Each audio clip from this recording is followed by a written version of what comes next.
sejarah dan budaya Indonesia yang amat kaya, terdapat berbagai tokoh sejarah dan legenda yang telah memberikan sumbangsi besar terhadap perkembangan masyarakat dan kebudayaan di Indonesia.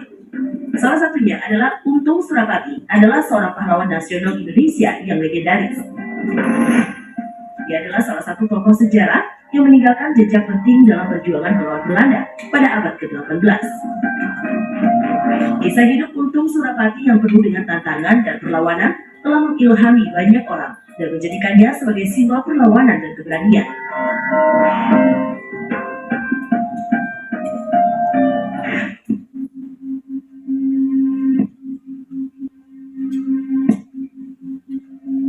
Untung Surapati lahir pada tahun 1660. Pada masa itu, Pulau Jawa tengah dikuasai oleh perusahaan-perusahaan dagang Belanda seperti VOC.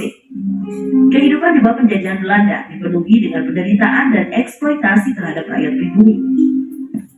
Perubahan hidup Untung Surapati dimulai ketika ia dijual kepada perwira VOC bernama Boer. Sejak Surapati bekerja bersama dia, karir dan kekayaan Boer seketika melonjak. Surapati pun dianggap sebagai pembawa keberuntungan hingga diberi julukan si Untung. Menginjak usia 20 tahun, Untung dijebloskan ke penjara oleh Boer karena menjalin hubungan asmara dengan Susan putrinya. Di penjara, Untung berusaha untuk membangun kekuatan dan akhirnya berhasil kabur dan menjadi buronan bersama rombongan lainnya. Suatu ketika, seseorang bernama Kapten Louis menawari Untung dan rekan-rekannya sebuah pekerjaan sebagai VOC. Dibanding terus-menerus menjadi buronan, Untung menerima tawaran tersebut. Dia pun dilatih secara militer dan ditugasi untuk menjemput Pangeran Purbaya. Saat menemui Pangeran Purbaya untuk dibawa pulang ke Tanjung Pura, istrinya justru meminta dipulangkan ke Kartasura. Hal itulah yang membuat Untung kembali menjadi buronan.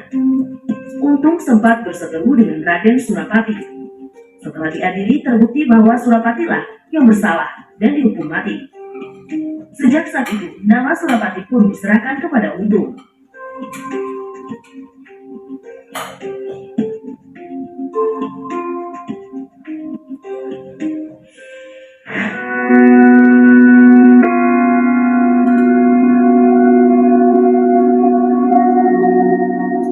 Untung Surapati sempat menjadi budak belian oleh VOC Belanda dan dibeli oleh petinggi VOC bernama Adelard Boer.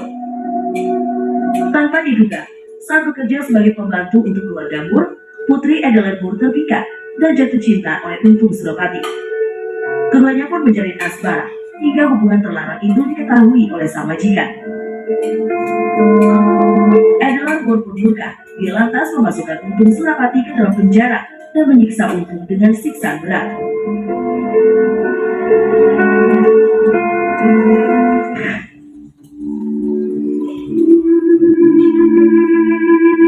Untung Surapati awalnya adalah seorang pelayan di sebuah perusahaan Belanda. Namun ketika terlibat dalam insiden yang menyebabkan kematian seorang pejabat Belanda, ia terpaksa melarikan diri dan bergabung dengan kelompok perlawanan lokal. Untung Surapati kemudian menjadi pemimpin gerilyawan yang berperang melawan penjajah Belanda. Ia menunjukkan strategi militer yang cerdik dan keberanian yang luar biasa dalam menghadapi pasukan Belanda. Perlawanan Untung Surapati terkenal dengan serangannya terhadap benteng-benteng Belanda di Jawa Timur. Ia berhasil merebut beberapa benteng dan mengusir pasukan Belanda dari daerah-daerah strategis.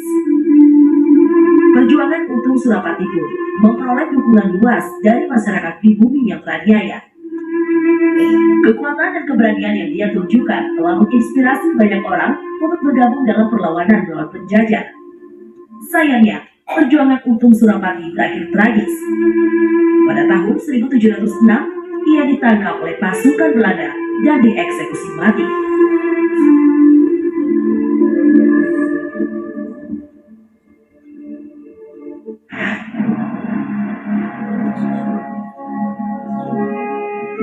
Sebelum meninggal, Untung Surapati pernah berwasiat agar kematian serta makamnya itu dirahasiakan. Karena wasiat tersebut, hingga kini tak ada yang mengetahui di mana makam pahlawan tersebut. Tentu saja, teka-teki itu membawa berbagai spekulasi. Ada beberapa lokasi yang dianggap sebagai makam Untung Surapati. Salah satunya terletak di Duku Mancilan dan Duku Belik Purworejo. Sumber lain mengatakan, makam Untung Surapati juga terdapat di Bangil dan Mojokerto. Ada juga yang mengatakan bahwa makam asli Untung sudah dibongkar oleh Herman de Wilde dan jenazahnya dibakar serta dibuang ke laut.